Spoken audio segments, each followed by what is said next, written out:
આપણને પગે ફ્રેક્ચર થાય ને એટલે આપણે પાટો બંધાઈએ અને દેખાય પણ ખરું કે ફ્રેક્ચર થવું છે. What about emotional fracture?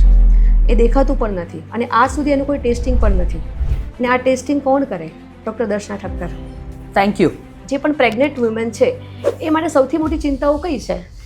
કે વિશ્વ આરોગ્ય સંસ્થા કહે છે એમ જ 80%થી વધારે તકલીફો અને રોગો એ મન મગજ વિચારોના કારણે છે. અને આપણને ગુજરાતીમાં કહેવત ખબર છે કે તકરાર અને છાશ જેટલી રાખી મૂકી એટલી ખાટી થાય. તો એવી જ રીતે નહીં વ્યક્ત થયેલી લાગણીઓ પણ શરીરમાં ક્યાંક અને ક્યાંક પાર્કિંગ સ્પેસ શોધી લે છે. તો તકલીફોનો વિચાર જ પડતો મૂકી દેવાનો.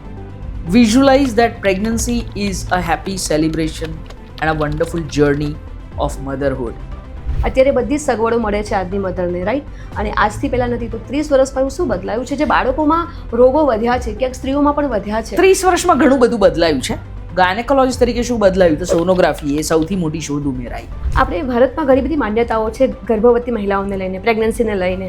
એના માટે આ ખાવું જોઈએ, ન ખાવું જોઈએ. લાઈક એક એક્ઝામ્પલ સાવ સિમ્પલ, કેળા ખાવ તો ચોંટી જાય, આ ગરમ પડે, આ ન પડે. તો લાઇફસ્ટાઈલ ખાવા પીવા માટે તમે શું કહેશો, શું સલાહ આપશો કે કઈ કઈ માન્યતાઓ છે જે ખરેખર માન્યતાઓ છે, રિયાલિટી નથી? ખાવા પીવાની ગેરમાન્યતામાં બેને કહ્યું કેળા ખાવાથી ચોંટી જાય, તો કોઈ કહેશે કે નાળિયેર પાણી પીવાથી ચોંટી જાય, તો કોઈ કહેશે રીંગણ ખાવાથી બાળક કાળું આવશે, તો હું એવું કે મૂળા ખાવાથી ધોળું આવે. તમે ઘણા બધા વર્કશોપ પણ કરો છો. તમારો એક કી મેસેજ જે દરેક મહિલાને એના જીવનમાં હેપી રાખવા માટે?